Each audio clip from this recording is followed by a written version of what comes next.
And sir, Lakshmi की बात हो रही है, धनतेरस आने वाला है, तो आप प्लीज हमारे व्यूअर्स को बताइए कि धनतेरस में किन किन बातों का ध्यान रखना वेरी चाहिए। गुड। धनतेरस वेरी गुड, सबसे अच्छा त्योहार, बहुत ही अच्छा त्योहार, सब लोग खुश होते हैं इसमें। बिल्कुल। सबसे पहले एक नियम बना लीजिए, धनतेरस की अभी बात करता हूँ, उससे पहले भी कि सुबह को उठ करके सबसे पहले लक्ष्मी का नाम लेकर के एक हल्की सी झाड़ू लगाई। आपकी दादी नानी सब लगाती थी। जी जी अब ये जी। कल्चर भूलते चले जा रहे हैं। मैं बच्चों को याद दिलाता हूँ कि आप एक झाड़ू लगाइए जरूर। Like, सबसे पहले सूर्योदय के पहले ही कहते सबसे थे पहले उठकर यही काम करना है। जी जी जी। अब आते हैं आप किस त्योहार के ऊपर। आप 1, 3, 5 या 7 की संख्या में आप झाड़ू लाइए, अपने घर पर रखिए, पूजा होगी। पुरानी झाड़ू को ढक करके आप साउथ वेस्ट की तरफ को रख दीजिए। उन झाड़ू को यूज करेंगे। झाड़ू आ गई आपकी। वंदनवार बहुत अच्छा बनाइए, दरवाजे को बहुत सजाइए। एक दीपक शाम को जलाइए जिसकी लौ बाहर की तरफ को हो। घर में रंगोली बनाइए।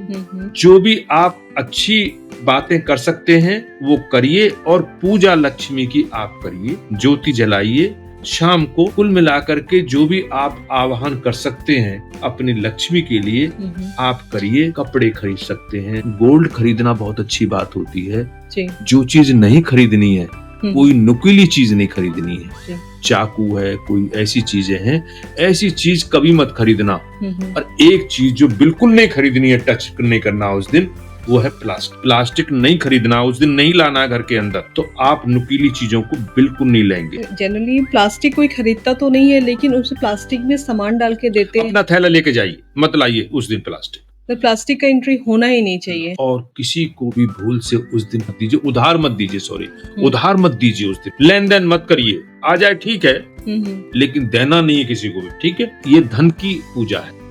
आप उस दिन इस टाइप से इस त्योहार को मनाइए। बहुत बढ़िया कलश बनाइए। कलश पर आप अपना बना करके और फिर पूजा करिए। जो भी आप पूजा करते हैं उस गंगा जल के आप छिड़काव। लाइक सर, गोल्ड खरीदना हर किसी के लिए पॉसिबल नहीं होता ठीक है। तो जिनके लिए इतना महंगा इन्वेस्टमेंट पॉसिबल नहीं है, तो उनको आप क्या सजेस्ट करेंगे?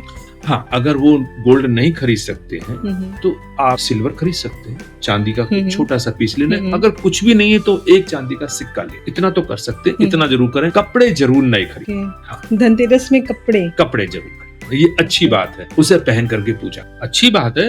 आप रंग pink colour, red colour, maroon colour, ये कलर बहुत अच्छे हैं आपके लिए। इन्हें पहन करके पूजा करिए आप। हाँ, लाल रंग की साड़ी, पिंक कलर की साड़ी, इनमें बहुत ही अच्छा शुभ माना गया है। लाल और पीला को हाँ, इनको पहनिए आप। उस दिन जो नहीं यूज करना है घर के अंदर, नीला रंग, काला रंग और ये सफेद रंग, ज्यादा ये यूज नहीं करने हैं कपड़ों में। आप जेंट्स हैं वो सफेद कुर्ता पजामा पहनते ही हैं, लेकिन लेडीज को मैं सलाह दूंगा कि वो लाल रंग की साड़ी। बहुत लोग सर धनतेरस में बर्तन वगैरह भी खरीदना प्रेफर करते हैं। बिल्कुल खरीदे, तो ये सही है। बिल्कुल अच्छी बात है। वो खरीदिए बर्तन आप। जो भी मन में आए अच्छे अच्छे बर्तन खरीदिए। सुबह ही आपके लिए। ये तो हम लोग छोटी छोटी चीजों पे बात कर रहे हैं कि वास्तु के अकॉर्डिंग सारी चीजें अभी से भी लोगों की लाइफ चेंज हो। बिल्कुल। हमेशा घर के अंदर एक ऐसा सिस्टम लगाइए जो सुबह और शाम आपको शुभ संगीत सुनाए। बिल्कुल बिल्कुल। चाहे गायत्री मंत्री सुनाए या जो आप जिस आपको मानते हैं आप, ऐसा कुछ सुबह शाम जरूर सुनाए। और दिवाली या आपके जो भी त्योहार आते हैं बड़े बड़े, इन पर तो जरूर अच्छा होना चाहिए। जिस घर में देखो 5 ये पत्ते से मुझे एक क्वेश्चन याद आ रहा है कि प्लांट्स का क्या रोल है हमारी लाइफ में। लाइक लोग मनी प्लांट लगाते हैं। हाँ। तुलसी जी को तो हम लोग पूछते ही हैं। हाँ। तो ये प्लांट्स का वास्तु में क्या रोल? घर के अंदर की प्लांट की बात कर रहा हूँ मैं। घर के अंदर हमारे सब छोटे छोटे प्लांट जी। मैं अभी आपको बता रहा हूँ 4 तरह के पौधे घर में बिल्कुल मत लाइए। इनको बिल्कुल मत टच करिए। एक बोनसाई पौधे जो छोटे रह जाते हैं, ठीक है। एक आपके कांटे वाले पौधे जैसे कि कैक्टस वगैरह होते हैं। एक वो पौधे जिनमें कि दूध निकलता पत्ता तना तोड़ने पर, और एक आपके कांटे वाले पौधे। इन पौधों को आप घर के अंदर मत लगाइए। अब इसके अलावा जो भी फूल देने वाले पौधे हों या हरे भरे पौधे हों, उनको आप घर में लगाइए। नॉर्थ ईस्ट की बालकोनी में 5 तुलसा जी के छोटे छोटे पौधे रखिए तो सही। 5 रखिए तो सही, छोटे छोटे पौधे। सींचिए उनको। खाली गमला मत रखिए कभी भी भूल से। खाली गमला निषेध होता है, तो आप उनको रखिए। गेंदा है, ये समझ लीजिए पीला फूल नॉर्थ ईस्ट के लिए बहुत ही अच्छा पौधा है, सदाबहार है, बहुत ही सस्ते पौधे हैं। आप इनको यूज तो करिए। ये पौधे अच्छे रखिए। और मैं कहूँगा आयुर्वेद के हिसाब से जो औषधि वाले पौधे होते हैं इनको जरूर लगाएं। Like aloe vera. एलोवेरा अगर आप लगाते हैं तो तो आप उसका प्रयोग जरूर करिए। अगर प्रयोग नहीं करते हैं तो वो ठीक नहीं है। आप उसको रोजाना एक पीस लीजिए, सलाद के रूप में खाइए, हलवा बनाइए, चाहे फेस पे लगाइए। मेरा मतलब है उसको यूज जरूर करिए, किसी भी फॉर्म में। बिल्कुल यूज जरूर करिए। एलोवेरा ऐसे नहीं कि लगा दिया और हमने क्या शो करना है उसका। तो आप इस तरह से पौधों को लगाइए, सजाइए, सारी बालकोनी को खाली मत छोड़िए। हर बालकोनी के कोने में पौधा जरूर होना चाहिए। साउथ वेस्ट में अगर कोई स्थान है आपके मकान के, तो वहाँ पर आप बड़े पौधे लगा सकते हैं। नॉर्मली 2 चीजें लोग करते हैं। एक तो मतलब अगर 2 बालकनी है तो एक में वो प्लांट्स लगा दिए और एक में क्या बोलते हैं नॉर्मल रखे, उसमें कोई प्लांट्स नहीं लगे। तो जितने बालकनी है सब में एक ना एक प्लांट जरूर होना चाहिए। जितने भी बालकोनी में आप प्लांट जरूर लगाइए, कारण कि वहाँ से आपकी एयर आ रही है। तो एयर आने के लिए अगर आपके औषधीय पौधे हैं या फूल वाले पौधे हैं तो उनसे मिक्स होकर के आएगी, घर का सफोकेशन चेंज होगा, आपका एनवायरनमेंट चेंज होगा। तो कुछ कुल मिला के ऐसे तो काम करिए। और एक दूसरी चीज आपने कहा कि गमलों को खाली नहीं छोड़ना चाहिए। तो कई बार ऐसा होता है कि प्लांट्स सूख गए हैं किसी भी रीजन से, तो गमले खाली रह जाते हैं, तो वो फौरन में लगाइए। कोई भी पुरानी चीज और खाली चीज घर में बिल्कुल मत रखिए। पुरानी लकड़ी, पुराना लोहा, पुराने गमले, पुराने आपके फर्नीचर, पुराने आपकी वो अखबारी कागज, ये सब जो पुरानी जो चीज यूज नहीं हो रही है आप बिल्कुल मत रखिए। नॉर्मली तो घरों में रख लेते हैं कि कैरी बैग रख लो, काम आएगा। प्लास्टिक मैं कभी प्लास्टिक को तो बिल्कुल भूल जाइए।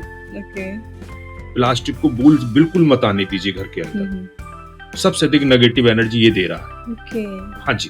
तो कुल मिला के पुरानी चीज और वो वस्तुएं जो प्रयोग में नहीं हो रही हैं, जिनके ऊपर डस्ट जमनी शुरू हो गई है, समझ लो आपका धन निकलना बाहर शुरू हो गया। उन चीजों को बिल्कुल घर के अंदर मत रखिए, इनको बिल्कुल बाहर करिए, नमस्ते बिल्कुल कर लीजिए, या फिर उनको रोटेट करिए, एनर्जी ट्रांसफर करिए, स्थान से चेंज करिए, सफाई करिए, धुलाई करिए, धूप में रखिए, यूज करिए। आपके पास एक इमाम दस्ता है जिसमें आप कूटते हैं, कभी अब कहाँ यूज होता है, लेकिन रखा हुआ क्योंकि मेरी दादी की निशानी है। अरे भाई कभी तो यूज कर लो इसको, आप नहीं यूज करते पड़ोस में दे दो जिसके यहाँ शादी ब्याह है। तो ऐसे आप रख रहे हो तो उसको यूज करें, अन्यथा ना करें। मैं तो कह रहा हूँ दीवान के अंदर भी अगर आपके यहाँ अलमारी में भी कपड़े रखे हुए हैं तो उनको हर थोड़े थोड़े दिन बाद धूप में करिए, अंदर की सफाई करिए, फिर रखिए, एनर्जी ट्रांसफर करिए, स्थिर मत रहने दीजिए किसी चीज को। और जो टूट गई है चीज, स्क्रैप हो गई है, छत पे मत फेंकिए। ये तो लोगों की आदत होती है कि छत पे हटा दो टूटे हुए फर्नीचर, लकड़ी। तो छत्तियां हमने बंद करवा दी इसी वजह से, उनमें बंद कर देते थे और छत पे फेंक देते।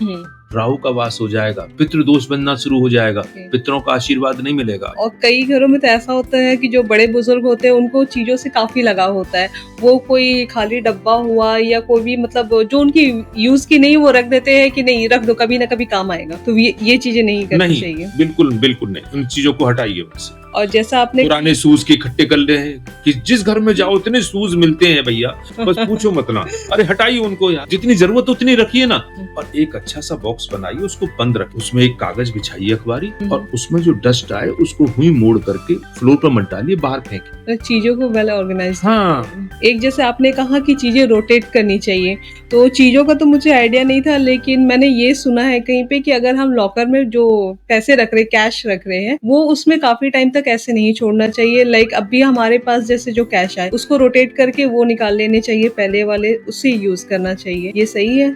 हाँ। नंबर 1 तो आपके घर के अंदर जो साउथ वाला हिस्सा है उस तरफ अलमारी होनी चाहिए, आपका मास्टर लॉकर होना चाहिए। ठीक है। उसकी बैक साउथ से टच हो, ठीक। नॉर्थ में खुले, व्हाइट कलर या येलो कलर पर आप अपने प्रॉपर्टी के कागज, पैसे या कुछ जो थोड़ी बहुत चीजें हैं उनको रख सकते हैं, ठीक। एक व्यवस्थित ढंग से। कोई भी डिस्प्यूट प्रॉपर्टी के कागज वहां नहीं रखना, कोई कोर्ट वाले चीजें नहीं रखना, जो कोर्ट केस चल रहे वो उनके साथ नहीं होती।